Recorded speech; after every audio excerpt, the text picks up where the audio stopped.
Hello guys, welcome to Exams Daily. So இன்னையோட live நம்ம start பண்ணிடலாம். எல்லாரும் வேகமா ஜாயின் பண்ணிக்கோங்க. எல்லாருக்கும் என்னோட வாய்ஸ் ஆடிபிளா இருக்கா அப்படின்றத சொல்லுங்க.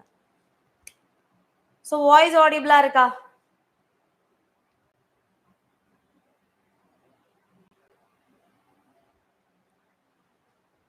எல்லாருக்கும் என்னோட வாய்ஸ் ஆடிபிளா இருக்காமா? So உங்களுக்கு ஏதாவது டவுட் இருக்கா? ஓகே, ஸோ ஸ்டார்ட் பண்ணிடலாம். சாரி, இன்னைக்கு கொஞ்சம் லேட் ஆயிடுச்சு. ரெகுலரா நம்ம இனிமேல் டைம் ஃபாலோ பண்ணிக்கலாம். 11:30க்கு இனிமேல் கரெக்டா, சாரி 10:30க்கு இனிமேல் கரெக்டா நம்ம ஸ்டார்ட் பண்ணிடலாம். சரியா? ஓகே, ஸோ எல்லாருக்கும் என்னோட வாய்ஸ் ஆடிபிளா இருக்கு தானே?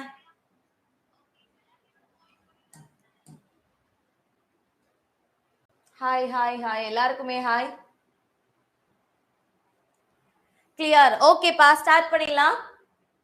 ஸோ நம்மளோட எக்ஸாம்ஸ் டெய்லியில உங்களுக்கு ஆஃபர் பிரைஸ் போயிட்டு இருக்கு அப்படின்றத சொல்லியிருந்தோம். ஸோ ஆல்ரெடி 25, 26, 27 இந்த 3 நாள் வந்து ஆஃபர் வந்து உங்களுக்கு கொடுத்துருந்தோம் இல்லையா? ஸோ அந்த ஆஃபர்ல ஜாயின் பண்ண எல்லாருக்குமே so welcome to exams daily. இன்னும் நிறைய விஷயங்கள் நீங்க எக்ஸாம்ஸ் டெய்லியோட சேர்ந்து பண்றதுக்கு எங்களோட விஷயத்தை நம்ம சொல்லிக்கலாம். சரியா?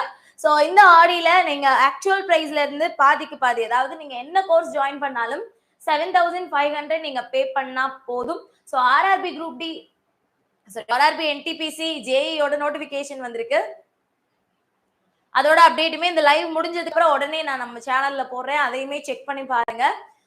எந்த ஆன்லைன் கிளாஸ் நீங்க ஜாயின் பண்ணாலுமே உங்களுக்கு ஆக்சுவல் பிரைஸ்ல இருந்து 50% வந்து டிஸ்கவுண்ட் 7,500க்கு நம்ம கொடுத்துட்டு இருக்கோம்.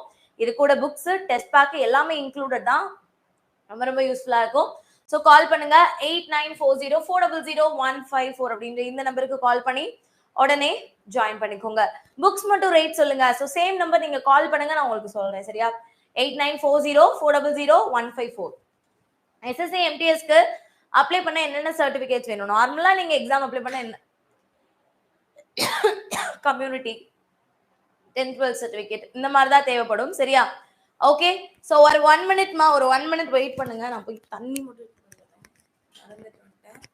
அது வரைக்கும் உங்களுக்கு ஏதாவது டவுட்னா கமெண்ட் பண்ணி வைங்க.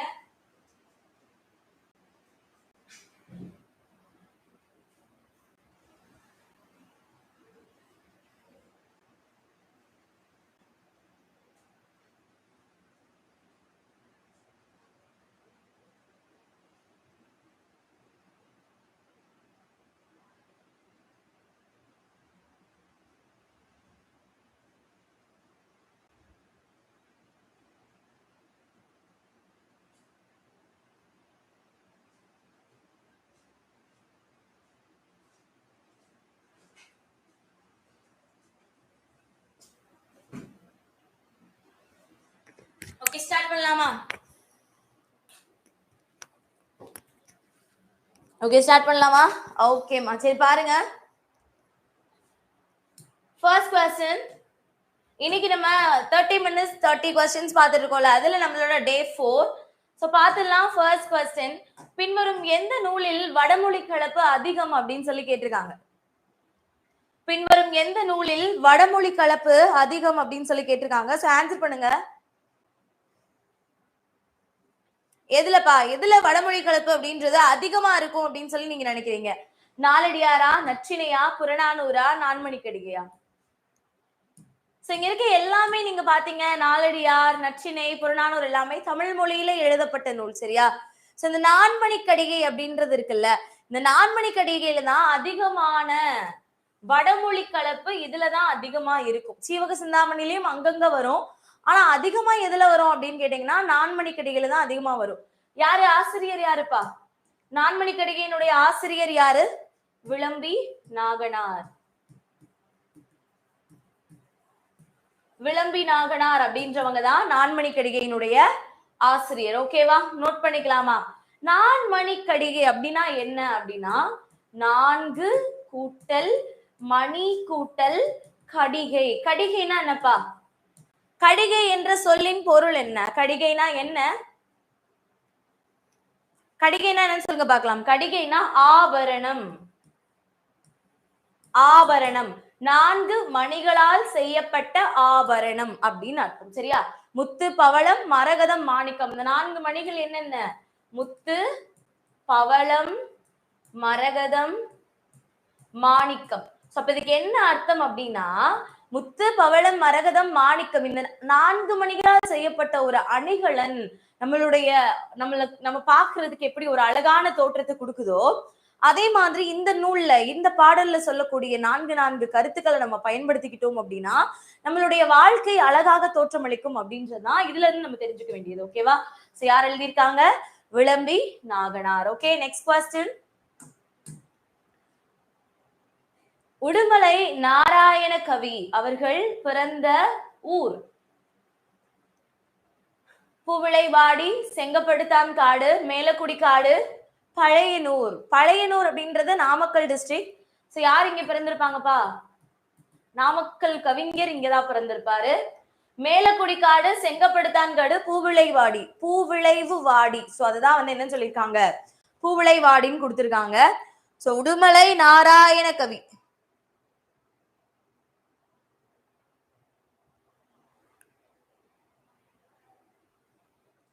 ஆன்சர் சொல்லுங்கப்பா. சாரி, மோகனூர். அதாங்க மோகனூர். நோட் பண்ணிக்கோங்க. நாமக்கல் கவிஞர். சோ இதுக்கான ஆன்சர் சொல்லுங்க. செகண்ட் ஒன்க்கு ஆன்சர் செங்கப்படுத்தான் காடு. ஓகேவா? உடுமலை நாராயண கவி பிறந்தது செங்கப்படுத்தான் காடு. நோட் பண்ணிக்கோங்க. அடுத்த क्वेश्चन.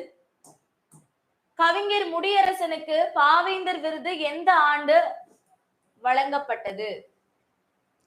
முடியரசன் திராவிட நாட்டின் வானம்பாடி. ஓகேவா? ஒரு நிமிஷம்ப்பா, ஒரே நிமிஷம்.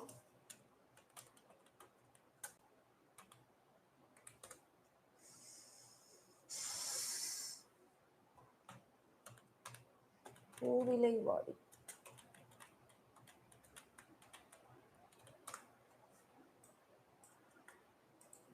பூவிளைவாடி தான் கரெக்ட் ஆன்சர். இங்க ஏன் தப்பா கொடுத்திருக்கேன்னு தெரியல. ஒரே நிமிஷம்.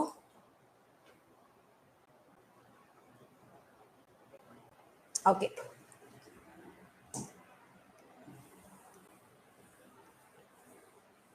சோ உடுமலை நாராயண கவிதான கேட்டிருக்காங்க. பூவிளைவாடி, உடுமலை அப்படின்ற ஊர்ல பூவிளைவாடி அப்படின்ற ஒரு ஊர்ல பிறந்திருப்பாங்க, உடுமலைப்பேட்டையில. ஓகேவா? சோ பிறந்த ஆண்டு வந்து பாத்தீங்கன்னா 1899ல பிறந்திருப்பாங்க. சோ நோட் பண்ணிக்கோங்க. இந்த क्वेश्चनக்கான ஆன்சர் பூவிளைவாடி. அடுத்த क्वेश्चन. கவிஞர் முடியரசனுக்கு பாவேந்தர் விருது எந்த ஆண்டு வழங்கப்பட்டது? கவிஞர் முடியரசனுக்கு பாவேந்தர் விருது எந்த ஆண்டு வழங்கப்பட்டது? 1988, 87, 93, 98.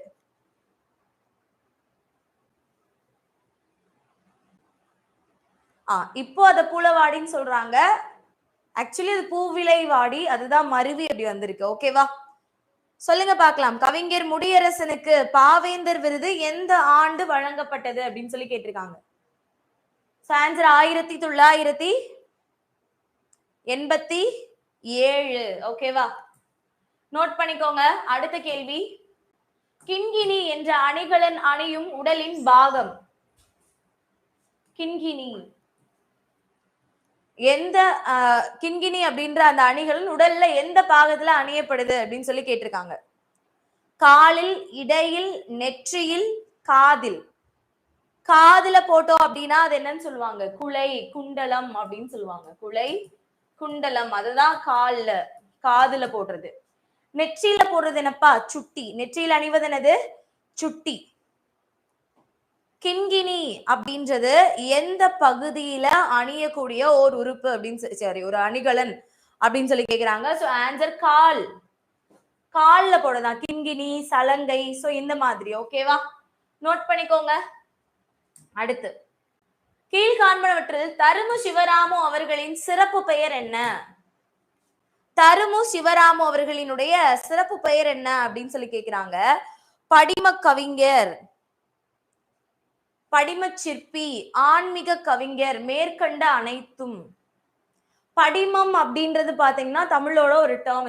எப்படி இந்த உவமை, உருவகம், உள்ளுரை உவமம் அப்படிலாம் சொல்லி பாக்குறோமோ அதே மாதிரி படிமம் அப்படின்றதும் ஒரு தமிழ்ல இருக்கக்கூடிய இலக்கணம் டேர்ம். சரியா?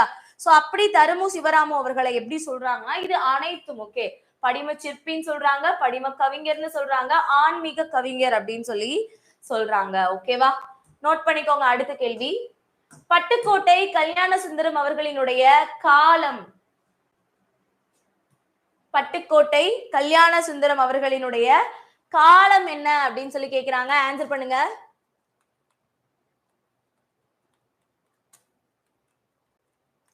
ஆன்சர் பண்ணுங்கப்பா. சோ ஆப்ஷன் ஏ என்ன கொடுத்திருக்காங்க?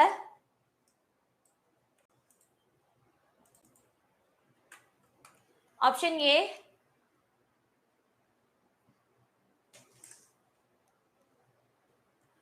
பட்டுக்கோட்டை கல்யாண சுந்தரனார். சோ இவர் பிறந்த ஊர் தான் செங்கம்படுத்தான் காடு அப்படின்றது. செங்கப்படுத்தான் காடு அப்படின்றது இவர் பிறந்த ஊர் தான். 1920 இருந்து 80 அப்படின்ற மாதிரி கேட்டிருக்காங்க. சோ ஆன்சர்ப்பா 1930 இருந்து 1959. இதுதான் பட்டுக்கோட்டை கல்யாண சுந்தரனார் அவர்களினுடைய வயது. ஓகேவா? டோட்டலாவே இவர் 29 வயசு வரைக்கும் தான் உசுரோட இருந்திருப்பாரு. சோ அதுதான் இளமையான கவிஞர். பட் நிறைய பாடல்களை எழுதி இருக்காரு. சரியா? நோட் பண்ணிக்கோங்க. 5 70 என்னும் 11 கணக்கு நூலினை எழுதியவர் யார்? 5 70 என்ற 11 கணக்கு நூலினை எழுதியவர் யார் அப்படின்னு சொல்லி கேக்குறாங்க. ஆன்சர் பண்ணுங்க. புள்ளங்காடனார், மூவாதியார், கண்ணஞ்சேந்தனார், மாறன் பொறையனார்.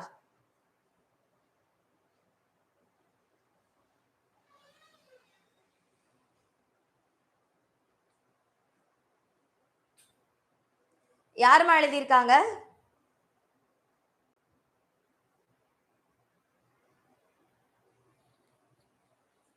Very good. ஆன்சர்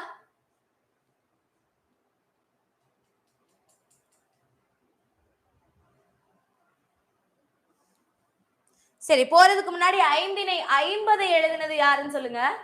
5 70 பாக்குறதுக்கு முன்னாடி 5 50 எழுதினவங்க யாருன்னு சொல்லுங்க.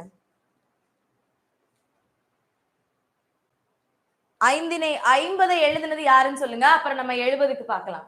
Very good. 5 50 எழுதினது மாறன் பொறையனார். இவர் தான் 5 50 எழுதினவர். சரியா? 5 70 எழுதினது மூவாதியார். ஓகேவா? 5 70னா என்னப்பா? 5 திணைகளை பத்தி 70 பாட்டு இருக்கும். 5 50னா 50 பாட்டு இருக்கும். அவ்வளவுதான். சரியா? 5 50 மாறன் பொறையனார், 5 70 மூவாதியார். ஓகேவா? நோட் பண்ணிக்கோங்க. அடுத்த கேள்வி. இந்திய அஞ்சல் துறை உடுமலை நாராயண கவிக்கு எந்த ஆண்டு அஞ்சல் தலை வெளியிட்டது? உடுமலை நாராயண கவிக்கு இந்திய அஞ்சல் துறை எந்த ஆண்டு அஞ்சல் தலை வெளியிட்டது? ஆன்சர் பண்ணுங்கப்பா. அஞ்சல் தலை எந்த ஆண்டு இவருக்காக வெளியிட்டாங்க அப்படின்னு சொல்லி கேக்குறாங்க.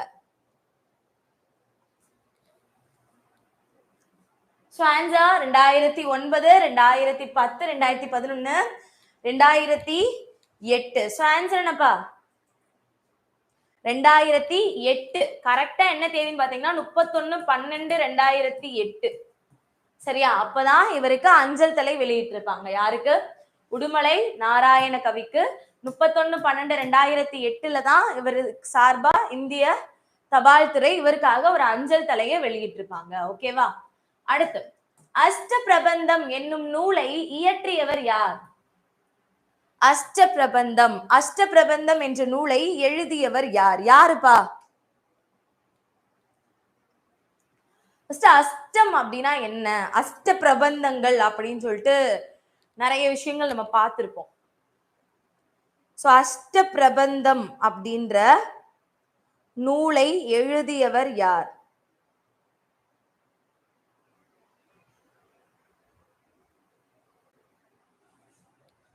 யாருப்பா? பருங்கௌசிகனார், விளம்பிநாகனார், பூதஞ்சேந்தனார், பிள்ளை பெருமாள் ஐயங்கார். விடை தெரியவில்லை. Answer very good. பிள்ளை பெருமாள் ஐயங்கார் அப்படின்றதான் சரியான விடை. ஓகேவா? அப்ப அஷ்ட பிரபந்தம்னா என்ன? 8 நூல்களினுடைய தொகுப்பு. அதுதான் அஷ்ட பிரபந்தம் அப்படின்னு சொல்றாங்க. சரியா? இவருக்கு இன்னொரு சிறப்பு பெயர் இருக்கும். இவரை திவ்ய கவின்னு சொல்றாங்க. இது அடிக்கடி கேட்கிற திவ்ய கவின்னு சொல்றாங்க. அண்ட் இன்னொன்னு என்னப்பா அவரை சொல்றாங்க? அழகிய மணவாளதாசர். அழகிய மணவாளதாசர் அப்படின்னு யாரதான் சொல்றாங்க? இவரை தான் சொல்றாங்க. நம்ம பார்த்திருப்போல, மதுரையை ஆண்ட திருமலை நாயக்கர் மன்னனினுடைய அவையில ஒரு அலுவலரா இருந்திருப்பாரு. சரியா, நார்மலான ஒரு அலுவலரா அவருடைய அவையில இருந்திருப்பாரு. திவ்ய கவி அழகிய மணவாளதாசர் அப்படின்லாம் இவரை சொல்றாங்க. ஓகேவா, நோட் பண்ணிக்கோங்க. அடுத்து, வணக்கம் என்ற சொல்லின் பெயர் சொல். வணக்கம் அம்ல முடியுது. நான் சொல்லியிருக்கேனா, அல், தல், அம், ஐ, கை இப்படிலாம் முடிஞ்சிச்சுன்னா அது என்னதுப்பா, தொழிற்பெயர் அப்படின்னு சொல்லியிருப்போம். கரெக்டா, வெரி குட். வணக்கம் அம்முன்னு முடியுதா, சோ தொழிற்பெயர். ஒழுக்கம் அப்படின்னா கூட நீங்க பண்பு பெயருக்கு கீழே கொண்டு வரலாம். ஆனா வணக்கம் அப்படின்றது என்னது, தொழிற்பெயர் அப்படின்றதா சரியான விடை. அடுத்த கேள்வி பாருங்களேன். இருளின் சிறகை தின்னும் கிருமி என்று சூரிய உதயத்தை வர்ணித்தவர் யார்? இருளில் சிறகை தின்னும் கிருமி என்று சூரிய உதயத்தை வர்ணிப்பவர் யார்? யாரு சூரிய உதயத்தை இருளின் சிறகை தின்னும் கிருமி அப்படின்னு சொன்னது யாரு அப்படின்னு சொல்லி கேக்குறாங்க.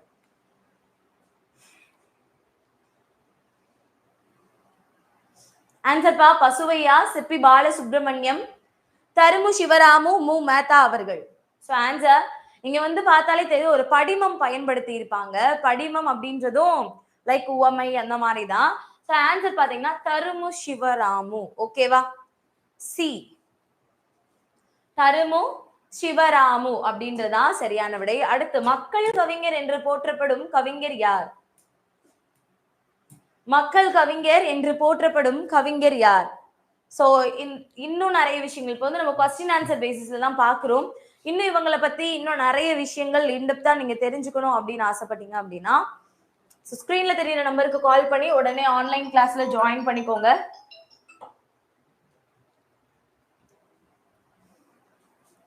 ஓகேவா, சோ ஸ்கிரீன்ல தெரியுற நம்பருக்கு கால் பண்ணிட்டு உடனே ஆன்லைன் கிளாஸ்ல ஜாயின் பண்ணிக்கோங்க. மக்கள் கவிஞர் என்று போற்றப்படும் கவிஞர் யார சொல்றாங்கப்பா?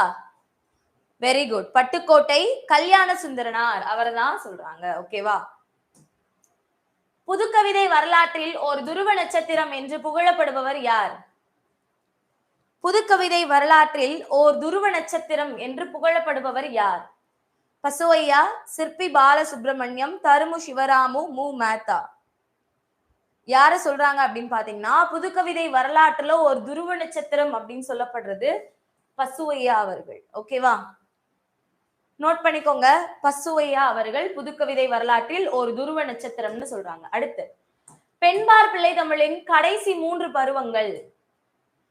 சோ ஃபர்ஸ்ட் ஆண்பால் பெண்பால் ரெண்டு பேருக்கும் பாத்தீங்கன்னா 10 பருவங்கள் தான். ஆண்பாலுக்கு 10, பெண்பாலுக்கு 10. ரெண்டு பேருக்கும் காமனா இருக்கக்கூடியது என்னது? 7. டிஃப்ரெண்டா இருக்கிறது ஆண்பாலுக்கு 3, பெண்பாலுக்கு 3. இதுல ஆண்பால் எடுத்துக்கிட்டீங்கன்னா என்னென்ன வரும்? சிற்றில், சிறுபறை, சிறுதேர். இது 3 யாருக்கு? ஆண்பாலுக்கு. இதே பெண்பாலுக்குன்னா கழங்கு, அம்மானை, ஊசல். சரியா, அந்த 10 பருவங்களை நீங்க வரிசையா படிச்சு வச்சுக்கணும். அதுல பாய்ஸ்க்கு என்ன கேர்ள்ஸ்க்கு என்னன்னு தெரிஞ்சுக்கணும். என்ன கேட்டிருக்காங்க? பெண்பார் பிள்ளை தமிழுடைய கடைசி 3 பருவங்கள். கழங்கு, அம்மானை, ஊசல். கழங்கு, அம்மானை, ஊசல். ஓகேவா, அடுத்த கேள்வி. அன்பும் சிவமும் இரண்டென்பார் அறிவில்லார், அன்பே சிவமானதும் ஆறுயிரே.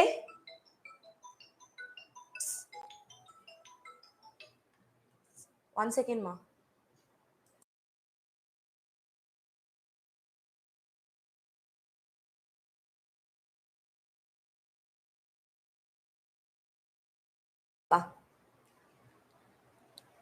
அன்பும் சிவமும் இரண்டென்பார் அறிவிலார், அன்பே சிவமானதும் ஆறும் அருகிலார் என்ற பாடலடியை பாடியவர் யார்? அன்பும் சிவமும் இரண்டென்பார் அறிவிலார், அன்பே சிவமானதும் ஆறும் அருகிலார் அப்படின்னு சொல்லியிருக்காங்க. சோ சிவனை பத்தி பாடுறாங்க. ஓகேவா, அன்புதான் சிவம், சிவம் தான் அன்பு, அன்பே சிவம் அப்படின்னு சொல்றாங்க. சரியா, சோ யார் இந்த வரிகளை சொல்லி இருப்பா அப்படின்னு பாத்தீங்கன்னா கன்ஃபார்ம் திருமூலர். ஓகேவா, நோட் பண்ணிக்கோங்க. திருமூலர் அப்படின்றதான் சரியான விடை. ஓகேவா, நோட் பண்ணிக்கோங்க. அடுத்து 16வது கேள்வி. புதுமை கவிஞர் பசுவையா அவர்களின் பெயரில் வழங்கப்படும் விருதுகள் யாவை? பசுவையா இருக்காரு இல்லையா, பசுவையாவினுடைய பெயர்ல என்னென்ன விருதுகள் எல்லாம் வழங்கப்படுது? தமிழ் கணினி விருது, தமிழ் கணினிக்கான விருது, இளம் படைப்பாளர் விருது, கவிமணி விருது, A and B ரெண்டுமே. Very good. சோ ஆன்சர் பாத்தீங்கன்னா ஆப்ஷன் டி தான் கரெக்ட். பசுவையா அவர்களுடைய பேர்ல தமிழ் கணினிக்கான விருதும் சரி, இளம் படைப்பாளர்களுக்கான விருதும் சரி, ரெண்டுமே பசுவையா அவர்களினுடைய பெயர்ல தான் வழங்கப்படுது. சோ ஆப்ஷன் டி தான் கரெக்ட் ஆன்சர். சைவ வைணவ நெறிகளையும் பாடிய சமண நூல். சோ அது வந்து ஒரு சமண நூல். ஆனா அதுல பாத்தீங்கன்னா சைவ நெறி இருக்கும், வைணவ நெறி இருக்கும், எல்லாமே இருக்கும். அந்த நூல் எந்த நூல் அப்படின்னு சொல்லி கேக்குறாங்க.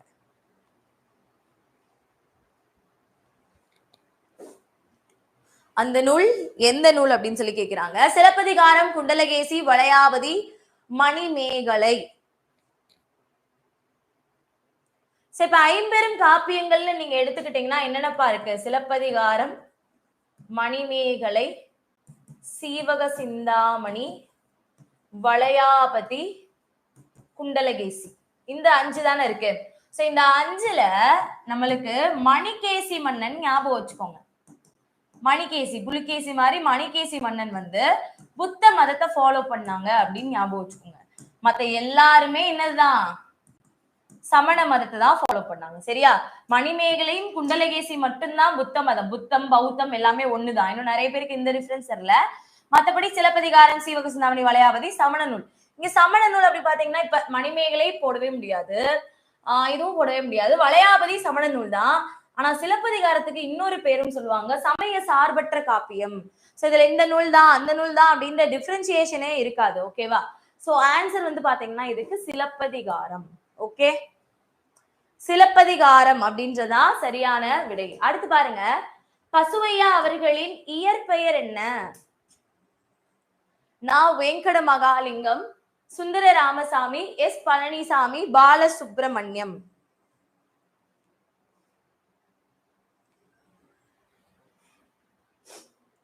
சொல்லுங்க. பசுவையா அவர்களின் இயற்பெயர்.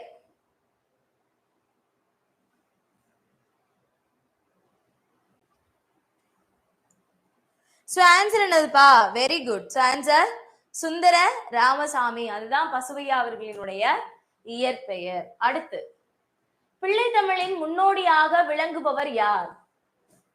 சோ பிள்ளைத்தமிழ், பிள்ளைத்தமிழ்னா ஃபர்ஸ்ட் என்னப்பா? ஒரு இறைவனையோ, ஒரு தலைவனையோ, இல்ல ஒரு மன்னனையோ, அவனுடைய வீர தீர சிறப்பான செயல்களை எல்லாத்தையுமே அவனை குழந்தையா நினைச்சு அவனுக்காக எழுதுறதுதான் பிள்ளை தமிழ் அப்படின்னு சொல்லி எழுதுறது. ஆனா பிள்ளை தமிழினுடைய முன்னோடி அப்படின்னு சொல்லி யார சொல்றாங்க அப்படின்னு பாத்தீங்கன்னா பெரியாழ்வார சொல்றாரு. ஃபர்ஸ்ட் கண்ணனையோ ராமனையோ என்ன பண்றாங்க? குழந்தையா நினைச்சு அவங்களுக்கு தாலாட்டு பாட்டு எழுதுனது யார் தான்? பெரியாழ்வார் தான். அந்த தாலாட்டு குழந்தை, அந்த பிள்ளை பாட்டு அப்படின்னு சொல்லக்கூடிய அந்த நூல் தான் வளர்ந்து வளர்ந்து வளர்ந்து பிள்ளை தமிழ் அப்படின்ற ஒரு சிற்றிலக்கியம் உருவாகவே காரணமா இருக்கு. அதனாலதான் என்னன்னு சொல்றாங்க? பெரியாழ்வார பிள்ளை தமிழின் முன்னோடி அப்படின்னு சொல்லி சொல்றாங்க. ஓகேவா? புரிஞ்சுச்சா? எதனால சொல்றாங்கன்னு புரிஞ்சுச்சா? அடுத்து, காலச்சுவடு என்னும் இதழினை தொடங்கியவர் யார்? காலச்சுவடு, காலச்சுவடு என்னும் இதழினை தொடங்கியவர் யார் அப்படின்னு சொல்லி கேக்குறாங்க. சோ ஆன்சர் பண்ணலாமா?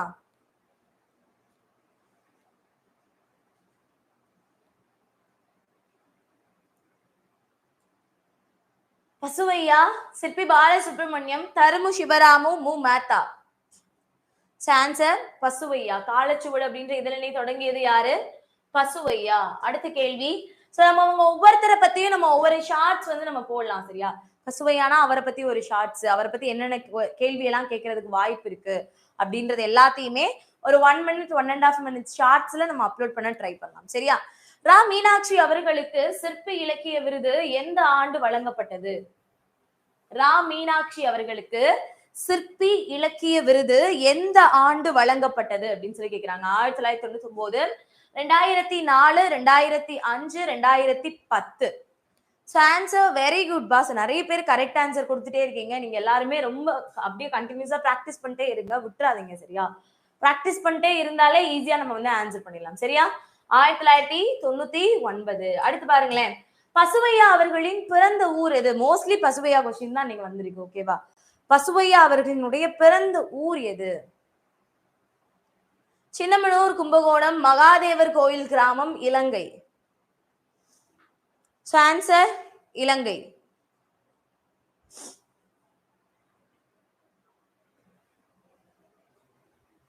ஸோ ஆன்சர் சொல்லுங்க பார்க்கலாம்.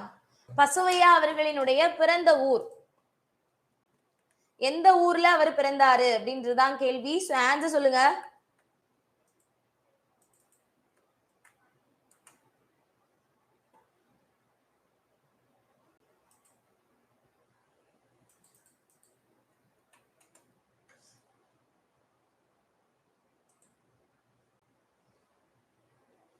ஸோ ஆன்சர்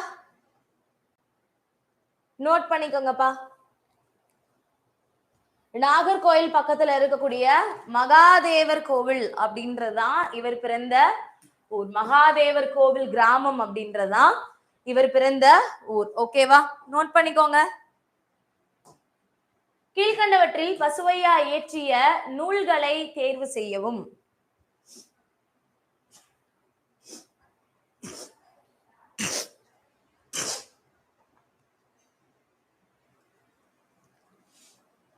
கீழ்கண்டவற்றில் பசுவையா இயற்றிய நூல்களை தேர்வு செய்யவும்.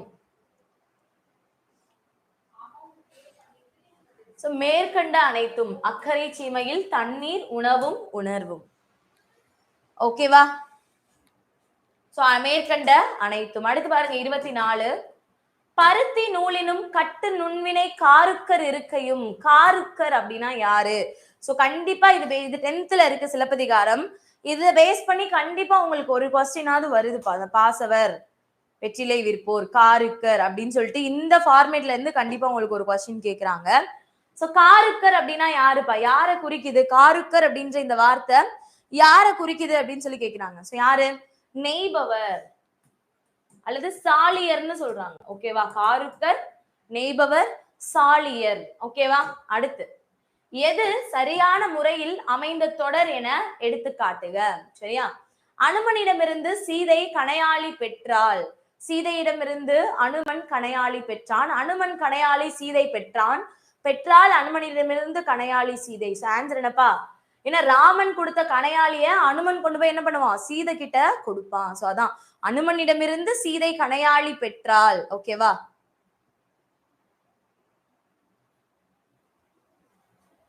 Answer A. அடுத்து கீழ்கண்டவற்றில் சாகித்ய அகாடமி ஆலோசனை குழு உறுப்பினராக இருந்தவர் யார்?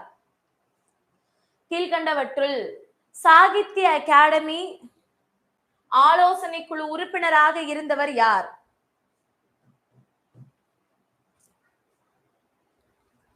சீதை சூளாமணி தானப்பா கொடுப்பாங்க. கரெக்டா? சீதை இந்த சூடாமணி அப்படின்றதான் கொடுப்பாங்க. ராமன் தான் கணையாளி கொடுப்பாங்க. சீதை சூடாமணி தான் கொடுப்பாங்க. ஓகேவா, thank you so much Krishnaveni. Okay பாருங்க, ஆன்சர் சிற்பி பாலசுப்ரமணியம். அடுத்து 27. ஆளுடை பிள்ளை, ஆளுடை பிள்ளை, ஆளுடை அரசு, ஆளுடை நம்பி, ஆளுடை அடிகள் அப்படின்லாம் இருக்காங்க. இதுல ஆளுடை பிள்ளை யாரு அப்படின்னா திருஞான சம்பந்தர். சரியா, திருநாவுக்கரசர் யாரு அப்படின்னா ஆளுடை அரசு. ஓகே, இந்த மாதிரி ஆளுடை நம்பி, ஆளுடை அடிகள் மாணிக்க வாசகர், ஆளுடை நம்பின்றது சுந்தரர். சரியா, இந்த மாதிரி இருக்கு, நோட் பண்ணிக்கோங்க. அடுத்து நாட்குறிப்பு எழுதுவது யார் காலத்தில் தடை செய்யப்பட்டது? நாட்குறிப்பு இலக்கியம் அப்படின்றது என்னன்னா, இப்ப நம்ம டைரி எழுதுறோம்ல, அந்த மாதிரி இந்த டேட்ல நம்மளுடைய நாள்ல நம்மளுடைய ஊர்ல இந்த விஷயங்கள்லாம் நடந்துச்சு அப்படின்றத எழுதி வைக்கிறது. சோ இந்த நாட்குறிப்புன்றது ஒரு வரலாற்றுக்கு முக்கியமான ஒரு காரணமா இருந்துச்சு. சோ இது யார் காலத்துல தடை செய்யப்பட்டுச்சு அப்படின்னா அவுரங்கசீப் அவருடைய ஆட்சி காலத்துலதான் நாட்குறிப்பு இலக்கியம் அப்படின்ற ஒரு விஷயத்துக்கு தடை விதிச்சாங்க. அடுத்து 29. தமிழின் முதல் காப்பிய நூல். இது நம்ம n நம்பர் ஆஃப் டைம் நம்ம சொல்லிட்டோம். சிலப்பதிகாரம். சிலப்பதிகாரத்தை தான் தமிழினுடைய முதல் காப்பிய நூல் அப்படின்னு சொல்லி சொல்றாங்க. ஓகேவா, நோட் பண்ணிக்கோங்க. அடுத்ததா லாஸ்ட் குவெஸ்டின். பெரியாழ்வார் பெற்றெடுத்த பைங்கொடி, சூடித்தந்த சுடர்கொடி என்றெல்லாம் போற்றப்படுபவள் யார்? பெரியாழ்வார் பெற்றெடுத்த பைங்கொடி மட்டும்தான் இங்க கொடுத்திருக்காங்க. சோ அது சூடித்தந்த சுடர்கொடி என்றெல்லாம் யார சொல்றாங்க அப்படின்னு சொல்லி கேக்குறாங்க. மீனாட்சி, தமயந்தி, ஆண்டாள், அசலாம்பிகை அம்மையார். சோ ஆண்டாள், ஆண்டாள் நாச்சியை தான் அப்படி சொல்றாங்க. ஓகேவா, நோட் பண்ணிக்கோங்க. Kanyakumari ma'am I don't know. என்ன டோன்ட் நோன்னு சொல்றீங்க? ஓகே. ஸோ உங்களுக்கு ஏதாவது புரியல, இல்ல நீங்க இன்னும் நிறைய கத்துக்கணும், ஆன்லைன் கிளாஸ்ல ஜாயின் பண்ணணும் அப்படின்னு நினைச்சீங்கன்னா 50% ஆஃபர்ல நீங்க ஜாயின் பண்ணிக்கலாம். கால் பண்ணுங்க 8940400154. ஸோ புக்ஸ் ஆர்டர் பண்றதுக்கும் சேம் நம்பர் தான். சீக்கிரமா புக்ஸ் ஆர்டர் பண்ணிக்கோங்க. படிக்க ஸ்டார்ட் பண்ணுங்க, உங்களுக்கு ஹெல்ப்ஃபுல்லா இருக்கும். சரியா? நாளைக்கு காலையில 10:30க்கு நம்ம கரெக்டா லைவ் ஸ்டார்ட் பண்ணிடலாம். ஓகேவா? ஸோ 10:30 நாளைக்கு காலையில. இன்னைக்கு நைட்டு 7 மணிக்கு கூட உங்களுக்கு சுஷ்மிதா எக்ஸாம்ஸ் டெய்லியில தமிழர் இசைக்கருவிகள் அப்படின்ற டாபிக் வந்து நம்ம கவர் பண்ண போறோம். தமிழர் இசைக்கருவிகள் முக்கியமான டாபிக் தான். ஸோ எல்லாருமே அதை அட்டன் பண்ணுங்க, உங்களுக்கு ரொம்ப ரொம்ப ரொம்ப யூஸ்ஃபுல்லா இருக்கும். ஓகேவா? தேங்க்யூ. ஆன்லைன் கிளாஸ் நேராவும் கிளாஸஸ் இருக்குப்பா, ஆஃப்லைன் கிளாஸஸும் நம்ம கிட்ட அவைலபிள் தான். ஒரு 21 பிரான்ச்சஸ் இருக்கு நமக்கு. ஸோ அதுல உங்களுக்கு எந்த பிரான்ச் சூட்டபிளா இருக்கும் அப்படின்றத நீங்க கால் பண்ணுங்க, நாங்க உங்களுக்கு இன்டிமேட் பண்றோம். சரியா? Okay, thank you so much. So call பண்ணி உடனே வந்து ஜாயின் பண்ணிக்கோங்க. கால் பண்ண வேண்டிய நம்பர் 8940400154. நீங்க நம்ம சேனலை சப்ஸ்கிரைப் பண்ணல அப்படின்னா ஃபர்ஸ்ட் சப்ஸ்கிரைப் பண்ணுங்க, உங்க ஃப்ரெண்ட்ஸ்க்கு ஷேர் பண்ணுங்க. இந்த மாதிரி நிறைய லைவ்ஸும் இனிமேல் நம்ம கண்டினியூஸா கொடுக்க போறோம். ஸோ மிஸ் பண்ணாம யூஸ் பண்ணிக்கோங்க. ஓகேவா? Thank you so much guys. Next வீடியோல பார்க்கலாம். அது மாதிரி ஆர்ஆர்பி என்டிபிசியோட நோட்டிபிகேஷன், ஆர்ஆர்பி ஜேஇஓட நோட்டிபிகேஷன் அடுத்தடுத்து நம்ம சேனல்ல உங்களுக்கு அப்லோட் ஆகும். ஸோ அதையுமே பாருங்க, யாரெல்லாம் எலிஜிபிள் அப்படின்னு சொல்லி பார்த்துட்டு எல்லாத்துக்கும் ட்ரை பண்ணுங்க. நம்ம வந்து டிஎன்பிஎஸ்சினா டிஎன்பிஎஸ்சில மட்டும்தான் இருக்கணும் அப்படின்றது கிடையாது. ஸோ நம்மளோட குவாலிஃபிகேஷன் ஏஜ் இருந்துச்சு அப்படின்னா எல்லாத்துக்கும் நீங்க படிக்க போகிறது ஸ்கூல் புக்ஸ் தான். அதே ஸ்கூல் புக்ஸ் நீங்க அங்கேயும் பார்க்கலாம், இங்கேயும் பார்க்கலாம். ஸோ நீங்க படிச்சதை வச்சு எல்லா எக்ஸாமுக்கும் ட்ரை பண்ணுங்க அப்படின்னு சொல்றேன். ஏன்னா நீங்க வந்து ஒரு கிங் பர்சனா இருக்கீங்க, டிஎன்பிஎஸ்சி மட்டும்தான் உங்களோட கோல்னா ஓகே, அதை விட்டுருங்க. இல்ல நீங்க உங்களோட ஆசையே ஏதாவது ஒரு கவர்மெண்ட் எக்ஸாம் போறது அப்படின்னா என்னென்ன இருக்குன்றத பாருங்க. டிஎன்பிஎஸ்சி மட்டும் கிடையாது, டிஎன்பிஎஸ்சி மாதிரியே இன்னும் எத்தனையோ உங்களுக்கு பப்ளிக் செக்டர்ஸ் வந்து உங்களுக்கு கொடுத்துட்டு இருக்காங்க. நிறைய எக்ஸாம்ஸ் வந்து கொடுத்துட்டு இருக்காங்க. அதுல ஒண்ணுதான் ரயில்வே ரெக்ரூட்மெண்ட் போர்ட்ல இருந்து வரக்கூடிய இந்த NTPC, group D, JE. So engineering தான் இப்போ வந்து அதிகமா இருக்குன்னு நினைக்கிறேன். டிஎன்பிஎஸ்சி ஏஇக்குமே 650 கிட்ட போஸ்டிங்ஸ் வந்து இருக்கு. முக்கியமா சிவில், மெக்கானிக்கல், எலக்ட்ரிக்கல்ஸ் எல்லாம் படிச்சிருந்தீங்க அப்படின்னா உங்களுக்கு அதுல அதிகமான ஸ்கோப் இருக்கு. சரியா? So MSc chemistry, pharmacy, geologist, so அந்த மாதிரிலாம் படிச்சிருந்தீங்கன்னா உங்களுக்கு இப்போ டிஎன்பிஎஸ்சி ஏஇ போட்டிருக்காங்கல்ல, நான் இன்டர்வியூ போஸ்ட், அதுல வந்து உங்களுக்கு அதிகமான ஸ்கோப் இருக்கு. அதுக்குமே நம்ம கிட்ட ஆன்லைன் கிளாஸஸ் வந்து அவைலபிள் தான். ஸோ கால் பண்ணி நீங்க டீடைல்ஸ் வந்து கேட்கலாம். ஸோ தென் அடுத்து இந்த பக்கம் அப்படி நீங்க பாத்தீங்க அப்படின்னா இப்போ வரிசையா உங்களுக்கு எஸ்எஸ்சி சிஜிஎல் வந்துச்சு, 12th முடிச்சா அப்ளை பண்ணலாம். எஸ்எஸ்சி எம்டிஎஸ் வந்துச்சு, 10th முடிச்சா அப்ளை பண்ணலாம். அடுத்து இப்போ ஆர்ஆர்பி வந்திருக்கு, ஆர்ஆர்பி என்டிபிசி வந்திருக்கு, RRB JE. So TNPSC AE நீங்க ப்ரிப்பேர் பண்றீங்கன்னா ஜேஇயுமே நீங்க ட்ரை பண்ணலாம். ஓகேவா? ஸோ இந்த மாதிரி நிறைய விஷயங்கள் இருக்கு, அது எல்லாத்தையுமே நீங்க யூட்டிலைஸ் பண்ணிக்கோங்க. ஸோ உங்களுக்கு ஏதாவது டவுட்ஸ் இருக்கு, என்ன படிக்கிறது தெரியல அப்படின்னாலும் நீங்க கன்சல்ட் பண்றதுக்காண்டி என்கிட்ட கால் பண்ணி நீங்க கேட்டுக்கலாம். கால் பண்ண வேண்டிய number 8940400154. Thank you guys, thank you so much. Next வீடியோல பார்க்கலாம். நோட்டிபிகேஷன் அப்டேட் பண்றேன், ஸோ அதை நீங்க பார்க்கலாம். Okay, thank you so much guys. பாய்.